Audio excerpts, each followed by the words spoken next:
እንደሚታወቀው እንግዲህ አብርሽና ሩታ ወደ ዱባይ ጉዟቸውን ለማድረግ እዛ የቀለበት ፕሮግራማቸውን ለማድረግ ብዙ እንግዶች እንደሚገኙ ተጠባቂ ሆኗል። ሁሉም ሰውም እየጠበቃቸው ነበር። እናም እንግዲህ የሚወዷቸው ሰዎች፣ የሚያደንቋቸው ሰዎች እንዲሁም ደግሞ ጓደኞቻቸውን ከኢትዮጵያ ተነስተው ወደ ዱባይ አብሯቸው ለመሄድ ሽርጉድ እያሉ ሰንበት ብለው ነበረ። ይሄ ጉዞ 1 ቀን 2 ቀን 3 ቀን ሲባል ብቻ ለወራቶች ያህል የታቀደበት የታሰበበት ነገር ነው። ይሄ ጉዞ የእውነት ነው ወይስ ደግሞ ውሸት ነው የሚባል ነገር አለ። ብዙ ነገሮች እየተወሩ ነው፣ ብዙ ሀሳቦች እየተወረወሩ ነውና በዛ ላይ ደግሞ ኢሳቅና አቤልም እንደማይሄዱ እየተነገረ ይገኛል። ማርክስ የት ነው የገባው የሚለውንም ስለ ማርክም ብዙ ሰዎች ጥያቄ እያነሱ ይገኛሉ። ብዙ ሰዎች አብረዋቸው እንደሚሄዱ አውቃለሁኝ። ኤንዌይስ ግን ይሄ ጉዞ የእውነት ነው ወይስ ደግሞ የውሸት ነው? እንደውም አንድ ልጅ የሆነ ኮሜንት ስትጽፍ ሰምቻለሁኝ። በጣም ብዙዎቻችሁ ይሄን ነገር እውነት እንደሆነ ታምናላችሁ። በጣም ትንሽ ውስን ሰዎችም ደግሞ ይሄ ጉዞ ውሸት እንደሆነ ምንም በቃ ሁሉንም ነገር ድራማ እየሰሩ እንደሆነ ነው ኮሜንት ስታረጉ ያየሁትኝና እስኪ እንደ አጠቃላይ ስለ አብርሽ፣ ስለ ሩታ እንዲሁም ስለ ጓደኞቻቸው፣ ስለ ጉዞ፣ ስለ ቀለበት ፕሮግራሙ አጠቃላይ ሁሉን ነገር እንግዲህ ሀሳብ ልሰጥበት መጥቻለሁ ማለት ነው። እና ይሳቅና አቤልም ያልሄዱበት ነገር እንዲሁም ደግሞ ማርክም የት ገባ፣ ኤፍሬምም እንግዲህ እንደማይሄድ ሰምቻለሁ፣ የአብርሽ ወንድም ማለት ነው።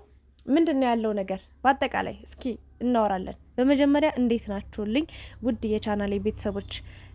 ስለመጣችሁ ከልብ አመሰግናለሁ።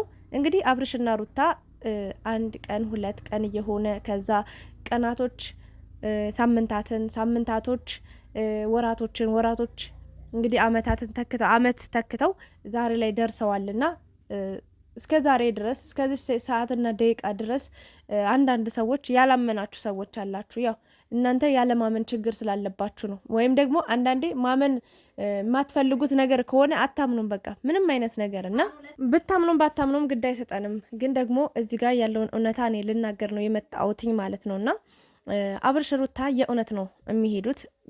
የሚያምን ያምናል ሲጀመር። ግን አንድ ልጅ የሆነ ነገር ስትል ስለሰማዋት ነው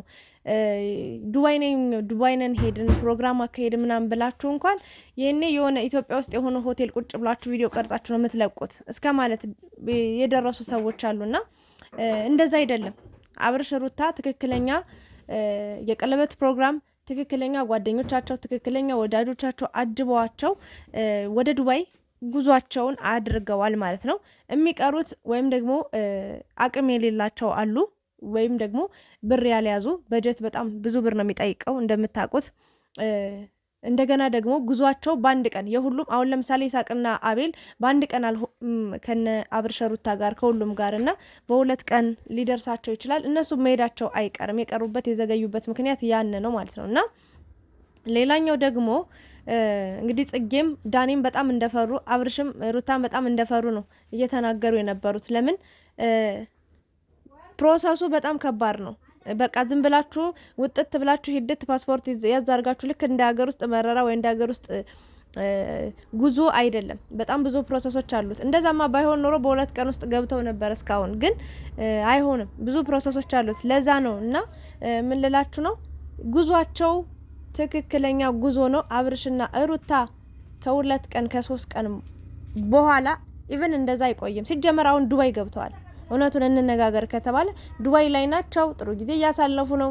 ስለዚህ ከ2 ቀን በኋላ ደግሞ በጣም ባበደ ሁኔታ ሩታ ንግስት ሆና አብርሽ ደግሞ ንጉስ ሆኖ እንግዲህ የቀለበት ፕሮግራማቸውን ያካሂዳሉ። በሚወዷቸው ጓደኞቻቸው ታጅበው ባሏቸው ጓደኞች በዙሪያቸው ባሉ ጥሩና መልካም የነሱ ደስታ የሚያስደስታቸው ሰዎች እንግዲህ ከኢትዮጵያ ዱባይ ድረስ ተከትለው ሄደው አጅበዋቸው ጥሩ ጊዜ እንዲያሳልፉ እንግዲህ ከጎናቸው የሆኑ ብዙ ልጆች አሉና ብዙ ፕሮግራሞች ይካሄዳሉ። ብዙ መዝናኛ ቦታዎች ይሄዳሉ። ጥሩ ጊዜያትን እንደ ጓደኝነትም እንደ ባልና ሚስትም አብርሽና ሩታ በጣም የሚገርም ቀን አሳልፈው ይመጣሉና ጠላት እንግዲህ ብዙ ነገር ያወራል። እኔ ማለት አሁን አንዱን ከአንዱን የማበላለጥ አልወድም።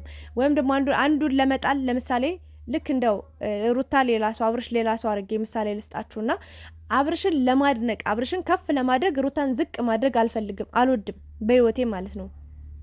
የእውነቴን ነው። ወይም ደግሞ የሆነ እንዴት ነው የሚያስጠላ ነገር ሰውን ከሰው ማበላለጥ፣ ማመጣጠን፣ ማወዳደር፣ ማመዛዘን አልወድም። ሰው የራሱ ቀለም አለ። ሁሉም የየራሱ ማንነት፣ የየራሱ አስተሳሰብ፣ የየራሱ አለባበስ፣ የየራሱ አበላል፣ የተለያየ ነገር አላቸው።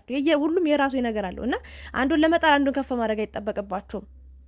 አንዱን ከፍ አድርጋችሁ አንዱን ጣል ማድረግ አይጠበቅባችሁም። ስለዚህ እኔ አሁን እያወራሁ ያለሁት ስለ አብርሽ ስለ ሩታ ነው፣ ስለ ፕሮግራማቸው ነው። ውሸት የሚባል ነገር የለም። ማመን አለባችሁ። እኔ አላውቅም በምን በስሪንጅ ራሱ በመርፌ ራሱ ቢሰጣችሁ የምታምኑ አይመስለኝም። ምንድነው ይሄን ያህል ማለት እውነት የሆነውን ነገር ውሸት ነው ብላችሁ እስከ ማውራት የደረሳችሁ በዚህ ልክ ምቀኝነት ምን ያደርግላችኋል? ለማንኛውም ግን አብርሽና ሩታ ወደፊት ትናንትና ቲክታክ ላይ ገብቼ ነበርና ቤቱ ሰርግ ቤት ነው የሚመስለው። በቃ በቬሎ አብርሽና ሩታ የተነሱት ፎቶ ተለጥፎ ነበር። ሁሉም ፕሮፋይል አድርገው ነበረ። በጣም የሚገርም ምሽት ነበር። ቁጭ ብዬ ዘፈኑን እየሰማሁ አብሬ ስጨፍር ነበር። እንባዬ የሚመጣ ነበር። ለምን የተነሱበትን የመጡበትን መንገድ ማን እዚህ ደርሳሉ ብሎ አስቦ ነበር። እነሱ ራሱ ያላሰቡት ነገር ነው። የእውነቴን ነው። እዚህ እንደርሳለን ብለው ያልጠበቁት ነገር ነው ደርሰውበት ያዩትና ህልማቸው እውን የሆነው ምኞታቸው የተሳካውና በጣም ነው ደስ የሚል ምሽት ነበረ። በጣም ትለያላችሁ። የግሬስ ፋሚሊዎች ምርጥ ናችሁ። የሰው ደስታ የሚያስደስታችሁ። እውነቷን ነው። ዜድ ተናግራለች። እኛ ነገ የየራሳችን ሁላችንም ህይወት ይኖረናል።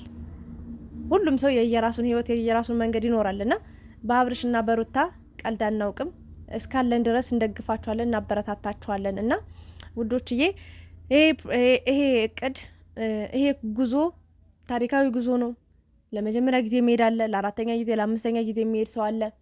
በጥሩ ሁኔታ እንግዲህ ሰብሰብ ብለው ጥሩ ቪዲዮዎችን ያደርሱናል፣ ጥሩ ፕሮግራሞችን ያደርሱናል ብለን እኛም በተስፋ እንጠብቃለን። ኤፍሬምም አልሄደም። እውነት ለመናገር ምናልባት ሜቢ ሊሄድ ይችላል። ስለ ማርክም ጥያቄ ያነሳችሁ ልጆች አላችሁ እንዴ? ፕሮሰሱን ከነሱ ቀድሞ እኮ ነው ማርክ ሲዘጋጅ ልብሱን፣ ፓስፖርቱን፣ ሻንጣውን ሲያዘጋጅ ሲያስተካክል የነበረው። ተው እንጂ እሱማ ዋና እኮ ነው፣ አንደኛ ሚዜ እኮ ነው። ተው እንጂ እንኳን እሱ ለራሱ ለሌላም ሰው ለሁለት ሰውም እንኳን የትኬት ሽዬ ወስዳለሁ ያለ ልጅ ነው እኮ። ስለዚህ እንዴት ይቀራል ብላችሁ ታስባላችሁ? ቀስ በሉ። ከረጋ ወተት ቅቤ ይወጣል የሚባል ነገር አለ። ምንም የተጣደፈ እንደውም በቻሉት አቅምና አብርሽ እና ሩታ ፈጣጥነውት በቃ የሆነውን ነገር ከስር ከስር እያሳወቁን ይገኛሉ። ግን ደግሞ የሚዘገይም አለ። ስለዚህ ማርክ በራሱ ቻናል በራሱ ቤት ይመጣል።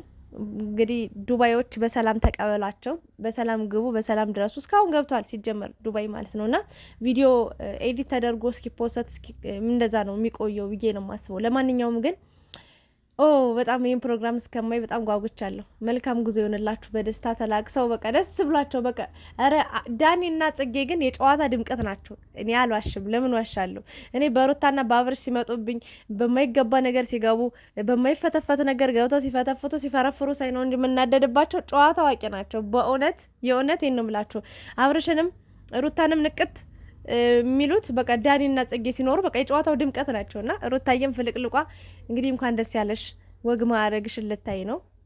በጣም እንግዲህ በሰዓት የሚቆጠሩ ጊዜያት ነው የቀረሽና እኔ አላውቅም ብቻ ውብ ሆነሽ ምርጥ ጊዜ እንደምታሳልፉ አንጠራጠርም። ለማንኛውም አብራችሁ ስለነበራችሁ አመሰግናለሁ። ተጠራጣሪዎች ደግሞ እመኑ እንግዲህ ካልሆነ በጥብጠንም ቢሆን ማጋታችን አይቀርም። ለነገሩ ብታምኑ ባታምኑ ምን ያደርግልናል? እኛ ለአብርሽ ለሩታ የሚጨምርላቸው የሚቀንስላቸው ነገር የለም። ስለዚህ ካመናችሁ መኑ፣ ካላመናችሁ ደግሞ ከአጠገባቸው ከህይወታቸው ዞር በሉላቸው።